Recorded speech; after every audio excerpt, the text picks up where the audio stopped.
Hello বন্ধুরা, আসসালামু আলাইকুম। সবাই কেমন আছেন? আশা করি সবাই ভালো আছেন। তো আমি আজকে বেসিকলি কোনো কাজ দেখাবো না। আজকে আমি মাইক্রোসফট ওয়ার্ডের কয়েকটা অপশন নিয়ে কথা বলবো। তো আমি গত পর্বের মধ্যে একটা কাজ দেখিয়েছিলাম যে কিভাবে সিভি তৈরি করতে হয়। তো আজকে আমি অবশ্যই সেই রকম কোনো কাজ দেখাবো না। আজকে যেই কাজগুলো দেখাবো সেগুলো মাইক্রোসফট ওয়ার্ডের মধ্যে আমাদের কিছু প্রয়োজনীয় অপশন রয়েছে, সেই অপশনগুলোর কাজ দেখাবো, ঠিক আছে? তো কাজ প্রথমে আমি কী করি, আমি সবাইকে বোঝানোর স্বার্থে আমি লেখার ফন্টটা একটু বড় করে দিই। আচ্ছা, তো ফার্স্ট অফ অল আপনারা আমার স্ক্রিনের মধ্যে খেয়াল করবেন, আমি একটা সেন্টেন্স লিখি।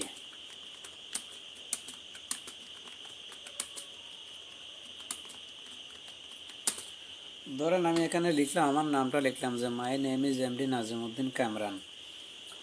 তো এখন লেখার পর আমার এখানে দেখা যাচ্ছে যে আমার এখানে প্রত্যেকটা এই যে সেন্টেন্সের প্রত্যেকটা লেটার কিন্তু কি স্মল লেটার হয়ে গেছে। প্রত্যেকটা লেটার কিন্তু স্মল লেটার। এখন আমার প্রয়োজন কি, যে প্রতিটা ওয়ার্ডের প্রথম লেটারটা আমি কি দেব, ক্যাপিটাল দেব। তো আমি এটাকে যদি আমি সিলেক্ট করি, কন্ট্রোল এ দিয়ে সিলেক্ট করলাম, ঠিক আছে? কন্ট্রোল এ, মানে আপনি যদি সম্পূর্ণ পেজটা সিলেক্ট করতে চান তাহলে আপনাকে দিতে হবে কন্ট্রোল এ।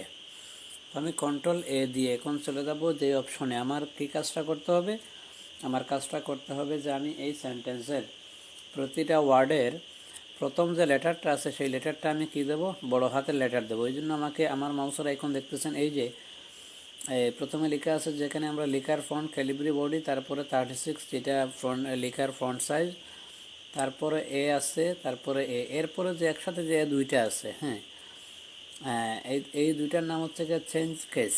তো আমি চেঞ্জ কেসে ক্লিক করলাম। ক্লিক করার পর একটা বিষয় খেয়াল করবেন, এখানে কিন্তু ফার্স্টটা অপশন আছে। প্রথমটা হচ্ছে কি সেন্টেন্স কেস, তারপর হচ্ছে লোয়ার কেস, তারপর হচ্ছে upper case, capitalize each word, তারপর হচ্ছে টগল কেস। তো সেন্টেন্স কেসের কাজটা কি, আমি যদি এখানে ক্লিক করি, ক্লিক করলে কি হবে দেখতে পাচ্ছেন যে সেন্টেন্স কেসের কাজ হচ্ছে কি, যে একটা সেন্টেন্সের প্রথম যে লেটারটা আছে সেই লেটারটা কিন্তু কি হবে, বড় হাতের হবে। আমি যদি আবার যদি এখানে ক্লিক করি, এরপরে হচ্ছে কি লাওয়ার কেস। তো লাওয়ার কেসের মধ্যে আমি যদি ক্লিক করি তাহলে কি হবে, আমার সেন্টেন্সের প্রতিটা লেটার কিন্তু কি হয়ে গেছে, স্মল লেটার হয়ে গেছে প্রতিটা লেটার। আচ্ছা, এরপরে অপশনটা কি, এরপরটা হচ্ছে আপার কেস বলতে আমরা কি বুঝি, আমি যদি এটা যদি ক্লিক করি তাহলে আমার কি হবে, এই যে সেন্টেন্সের প্রতিটা অক্ষর কিন্তু কি হবে, বড় হাতের হয়ে যাবে। আমি যদি ক্লিক করি দেখতে পাচ্ছেন আপনারা এখানে আমার সেন্টেন্সের কি হয়েছে, প্রতিটা লেটার কিন্তু কি হয়ে গেছে, বড় হাতের লেটার হয়ে গেছে, দেখতে পাচ্ছেন আপনারা। আমি যদি এখানে আবার ক্লিক করি, তাহলে আমি যদি এখন যদি আমি কি করি, 4 নম্বর অপশনে ক্লিক করি, ক্যাপিটালাইজ ইচ ওয়ার্ড, এখানে ক্লিক করলে কি হবে, আমার কি হবে, যে সেন্টেন্সের প্রতিটা ওয়ার্ডের ফার্স্ট যে লেটারটা আছে সেই লেটারটা কি হয়েছে, বড় হাতের হয়ে গেছে। আচ্ছা, এরপরে আমি যদি এখানে যদি ক্লিক করি যে টগল কেসে ক্লিক করলে কি হবে, যে আমার সেন্টেন্সের প্রতিটা ওয়ার্ডের ফার্স্ট যে লেটারটা আছে সেইটা থাকবে কি স্মল লেটার, আর বাকি সবগুলো কি থাকবে, ক্যাপিটাল লেটার। তো এখন বুঝতে পারছেন যে আপনারা এই অপশনের কাজটা কি, অপশনের নাম হচ্ছে কি চেঞ্জ কেস যে অপশন, এই অপশনের কাজটা কিন্তু আপনারা বুঝতে পারছেন অবশ্যই, ইনশাল্লাহ আমি আশা করি বুঝতে পারছেন। আচ্ছা, সো আমরা এই সেন্টেন্সটা কেটে দিই। আচ্ছা, এখন আমি আবার আরেকটা সেন্টেন্স লিখি, ঠিক আছে? আমি একটা সেন্টেন্স লিখি,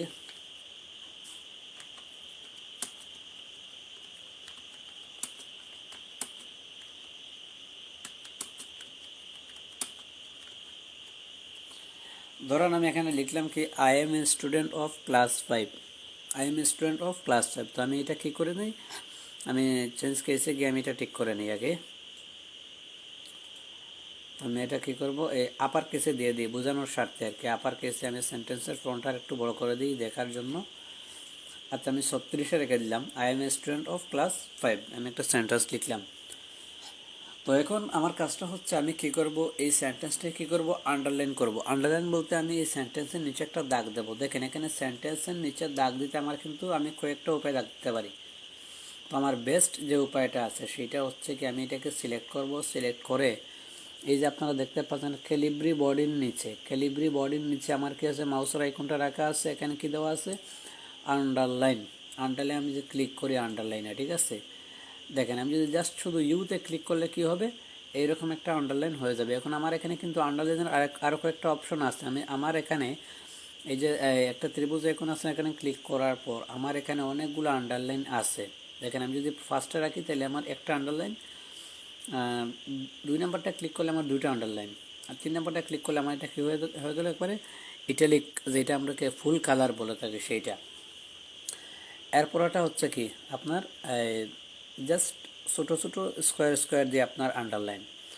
এরপরে হচ্ছে কি মানে বন্ড চিহ্নের মতো সেগুলো থাকবে।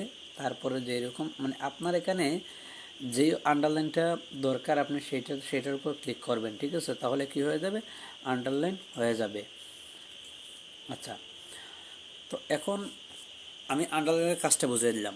এখন এখানে আমরা আরেকটা অপশন দেখবো। আরেকটা অপশন আপনারা দেখতে পাচ্ছেন যে ইউ এর পাশে যে আন্ডারলাইনের পাশে দেখতেছেন কি আপনারা ইটালিক যে অপশনটা আছে, যেটা আই দ্বারা কি হয় ইটালিক হয়। ইটালিক অপশনের কাজ কি, যদি ইটালিকে যদি ক্লিক করি তাহলে কি হয়ে গেল, আমার লেখাটা কি হয়ে গেল, হালকা বাঁকা হয়ে গেল, মানে ইটালিক সিস্টেমটা হয়ে গেল। লেখার সিস্টেমটা হচ্ছে কি ইটালিক হয়ে গেল।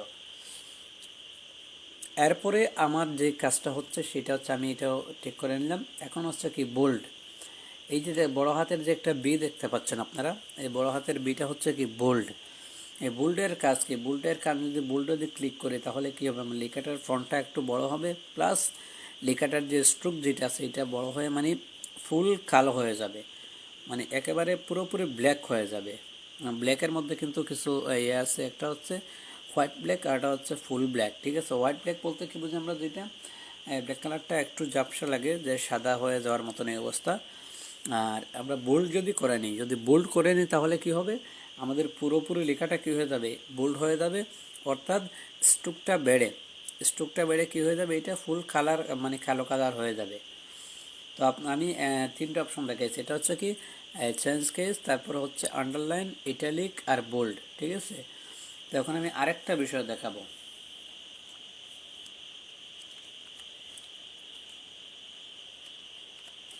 আচ্ছা, তো আরেকটা বিষয় কি দেখেন, আপনার একটা বিষয় আমি যদি এই যে টেক্সট ইফেক্টস, তো এই যে আমার বর্তমানে যে মাউসটা দেখতে পাচ্ছেন এটা হচ্ছে কি টেক্সট ইফেক্টস। তো আমি যদি এখানে যদি ক্লিক করি তাহলে কী হলো, আমার এখানে কী হলো, কিছু মানে লেটারের ইফেক্ট চলে আসলো। তো এখান থেকে আমার যেই ইফেক্টটা আমার পছন্দ আমি সেইটা দিতে পারবো।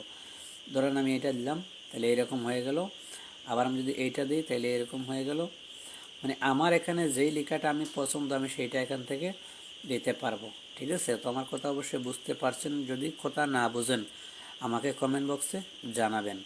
আচ্ছা,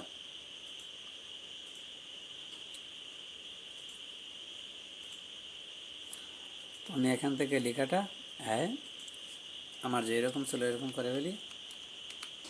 আচ্ছা, তো এখন আমার কাজ কি, এখন আমি আরেকটা অপশন নিয়ে কথা বলবো। আমার লেখাগুলো আমার সিলেক্ট অবস্থায় আছে, ঠিক আছে। তো আমি এখন যে এই যে অপশন, এটা হচ্ছে কি ফ্রন্ট কালারের কাজ কি, ফ্রন্ট কালারের কাজটা হচ্ছে দেখেন, আমি এখানে ক্লিক করলে আমার লেখার যে ফ্রন্টটা আছে ফ্রন্টের কালারটা চেঞ্জ হবে, ঠিক আছে। আমার এখানে আমার যে কালারটা, আপনার যে আরও কালারের ইচ্ছা থাকে আপনি এখানে ক্লিক করবেন, ক্লিক করে এখানে গ্রেডিয়েন্ট দেওয়া আছে, মোর কালার দেওয়া আছে। তো আপনার এখানে যেই কালারটা পছন্দ আপনি সেই কালারটা এখানে রেখে দিবেন। তো এই ফন্ট ইফেক্টের বিষয়টা আপনারা বুঝতে পারছেন আমি অবশ্যই আশা করি। আচ্ছা, এরপরে আরেকটা অপশন দেখাবো। আমি যদি দেখেন, আমি যদি এটা হচ্ছে কি হোম পেজের যে অপশনগুলা সেগুলো আমি দেখাইলাম। সেগুলোর মধ্যে আরও কিছু বিষয় আছে দেখেন, এই যে আপনারা দেখতে পাচ্ছেন এখানে, এগুলোর কাজ কি, এগুলোর তেমন কাজ পড়ে না অবশ্যই, জাস্ট আমি দেখেন এখানে চেঞ্জ স্টাইল আমি যদি ক্লিক করি, চেঞ্জ স্টাইল যেটা আছে এটা ক্লিক করলে কি হবে, এখানে স্টাইল সেট আছে, ঠিক আছে, কালার্স আছে, ফন্ট আছে, প্যারাগ্রাফ স্পেসিং আছে। আপনার এখানে যেটা আপনি যদি স্টাইলে ক্লিক করেন, স্টাইলে ক্লিক করে আপনি এখানে এরকম করতে পারবেন। আপনার যে স্টাইলটা পছন্দ আপনি সেই স্টাইলটা দিয়ে দিবেন। আচ্ছা, এরপর হচ্ছে কি কালার্সে ক্লিক করলে কী হবে, আপনার যেই কালারটা এখান থেকে পছন্দ আপনি সেই কালারটা এখানে সিলেক্ট করতে পারবেন। ঠিক আছে, আচ্ছা আমি কালারটা এখানে রাখতেছি না। ওকে, তারপর হচ্ছে ফন্টের জায়গায় আপনি কি ফন্টের জায়গায় আপনার যেই ফন্টটা এখান থেকে দরকার আপনি সেই ফন্টটা এখান থেকে যেখানে মাউস নিচ্ছি সেখানে ফন্ট পাল্টাচ্ছে, কিন্তু ফন্টটা হচ্ছে অফিস ফন্ট যেটা আমরা সাধারণ ব্যবহার করি, তারপর হচ্ছে অফিস 2, তারপর হচ্ছে অফিস ক্লাসিক 2, তারপর হচ্ছে অ্যাডজেন্সি, তারপর হচ্ছে কি অ্যাঙ্গেলস, অ্যাপেক্স। হ্যাঁ, আপনার যে ফন্টটা দরকার আপনি সেই ফন্টটা এখানে দিয়ে দিবেন। ঠিক আছে, তারপর হচ্ছে কি প্যারাগ্রাফ স্পেসিং বলতে আপনার কি প্যারাগ্রাফ যদি এখানে ক্লিক করে দেখেন, প্যারাগ্রাফ মানে হচ্ছে আপনার লাইন ঠিক রাখা, আপনি কোথায় কতটুকু লাইন রাখবেন সেইটা হচ্ছে নিজের ইচ্ছা অনুযায়ী প্যারাগ্রাফ। আচ্ছা, তো আশা করি আপনারা আমার যে এই যে আমি হোম পেজের যে অপশনগুলো আছে সেগুলো আমি দেখাইলাম, আশা করি আপনারা কথাগুলো বুঝতে পারছেন। তো আচ্ছা, এখানে হোম পেজের মধ্যে আরেকটা কাজ আছে, আপনারা একটা বিষয় দেখে নিতে পারেন। ধরেন আমি যে এখানে লিখলাম, লিখার পর আমি এখানে আরেকটা সেন্টেন্স লিখবো, দেখেন